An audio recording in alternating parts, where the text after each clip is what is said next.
मयंक नाम का एक लड़का था जो अपने घर पर हमेशा बिना कुछ किए धरे केवल विचारों में मग्न रहा करता था। वह कोई कार्य नहीं करता था। माँ बाप उसे बार बार प्रेरित करते थे कि कुछ करो। माँ बाप चाहते थे वह कुछ बाहर प्रदेश जाकर के कमाई करे, कुछ अच्छा कार्य करे, बिजनेस करे, आगे बढ़े ताकि उसका जीवन सुधर सके। पर वह था तो कुछ करने का नाम नहीं ले रहा था। जबकि उसके जितने भी मित्र थे, कोई बिजनेस कर रहा था, कोई अच्छी नौकरी कर रहा था, सभी काफी आगे बढ़ चुके थे, पर वह सदैव घर में पड़ा रहता था या घूमता टहलता था, फालतू समय बर्बाद करता था, केवल विचार करता था, काम कुछ नहीं करता था।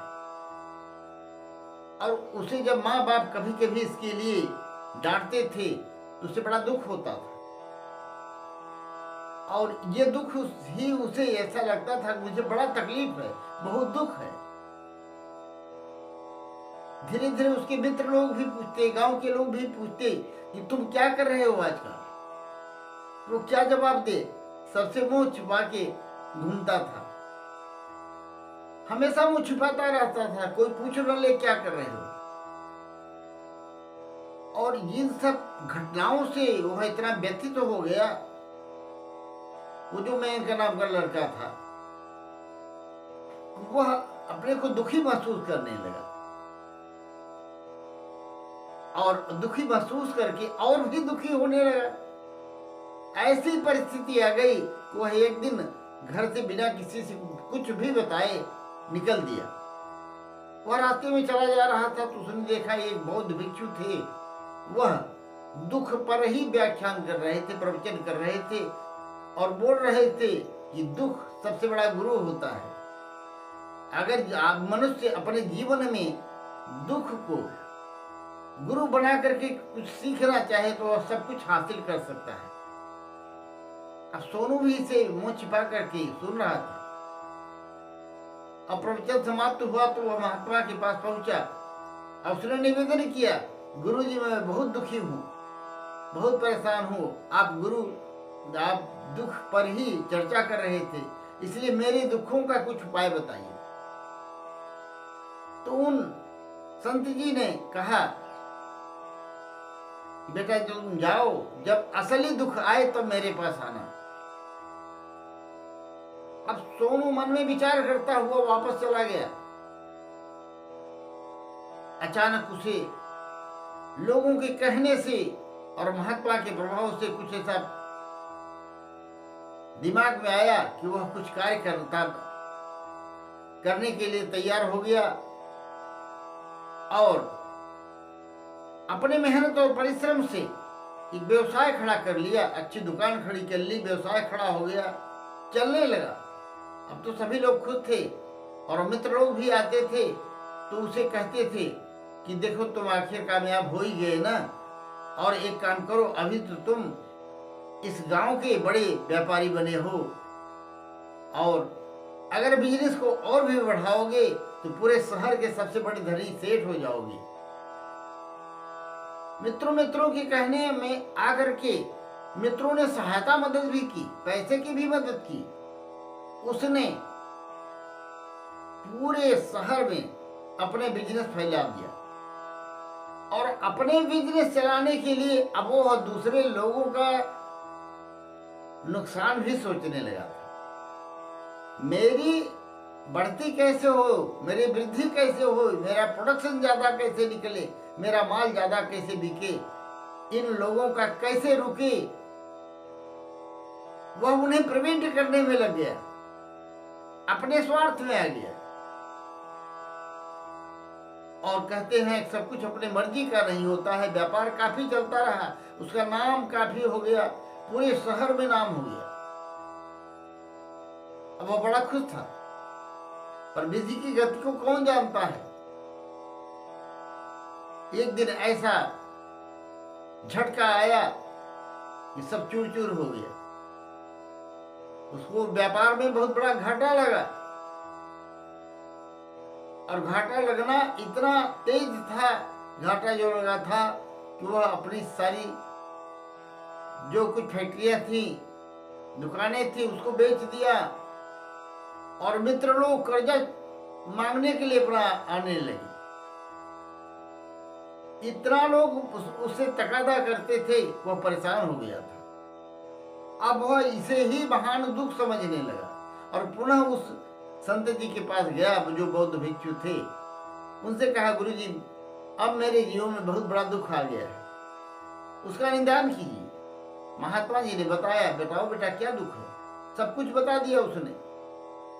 अब महात्मा जी उठे और पेड़ के पास से गड्ढा खोद करके स्वर्ण के गहनों से भरा हुआ एक मटका उसको भेंट दिया कि ले जाओ, बिजनेस फिर करो।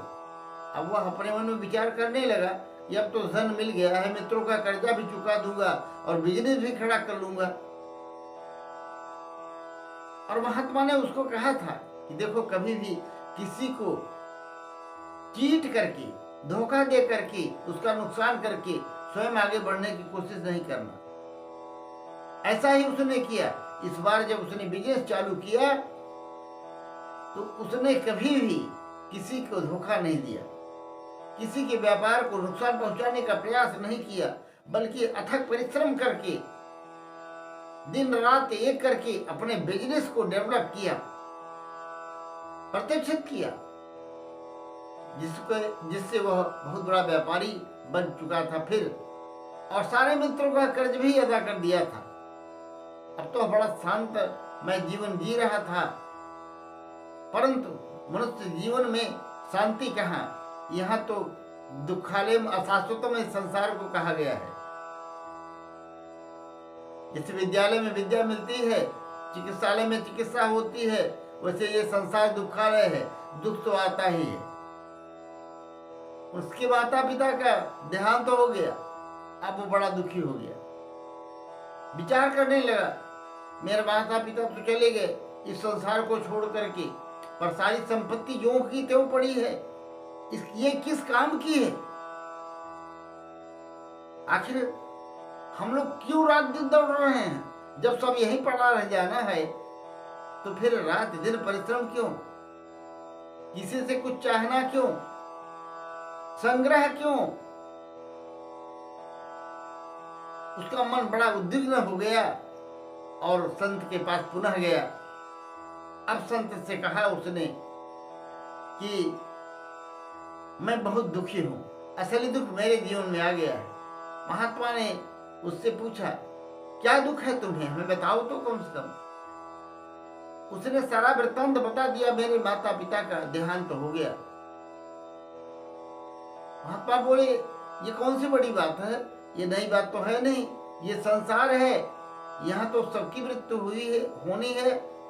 जिसका जन्म हुआ है उसका मृत्यु तो निश्चित है, और तुम्हारी भी मृत्यु निश्चित होगी। मैं भी मर जाऊंगा। संसार में कोई भी रहने वाला तो नहीं है, जो आया है सो एक दिन जाएगा। अब सोनू की आंखें खुल चुकी है और उसने निश्चय कर लिया कि महात्मा जी से आज ये बात प्रकट करूंगा। और उसने कहा, महात्मा आप मेरा मार्गदर्शन करें, मैं ये समझ नहीं पा रहा हूं कि आखिर हम हैं क्या, और हम क्यों ये दुनिया भर का उठापटक कर रहे हैं, सारे संसार में परेशान हो रहे हैं,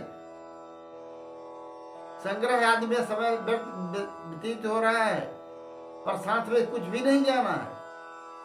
उस महात्मा जी ने समझाया, दरअसल मनुष्य जिसे दुख समझता है वह दुख नहीं है, वो तो हमारे मन की एक तरंगे हैं, गति हैं।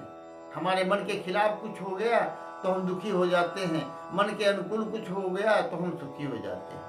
वास्तव में दुख सुख कुछ नहीं है, मन की मान्यता है। परंतु सबसे बड़ी बात यह है, मनुष्य सुखी तब होता है जब वह ये जान ले कि मैं कौन हूं। और यही सबसे बड़ा उत्तम प्रश्न है। जब व्यक्ति इस प्रश्न की खोज करके अपने को जान लेता है तो वह दुखों से पार हो जाता है। अब सोनू की समझ में आ गया था कि हाँ महात्मा, अपने दुखों से पार जाने का एकमात्र रास्ता यही है, हम अपने स्वरूप को पहचाने और जाने कि हम हैं कौन। और इतना ही नहीं, ये दुख तो हमारे शिक्षक हैं। आज जो पग पग पर ठोकरें खाई हैं, उससे तब करके मैं इस मुकाम तक पहुंचा हूं कि आज मुझे समझ में आ रहा है कि मैं इसकी खोज करूं कि मैं कौन हूं। और जब मैं ये जान जाऊंगा कि मैं कौन हूं, तो उस लक्ष्य को, उस पद को प्राप्त करके ही सुखी हो सकता हूं।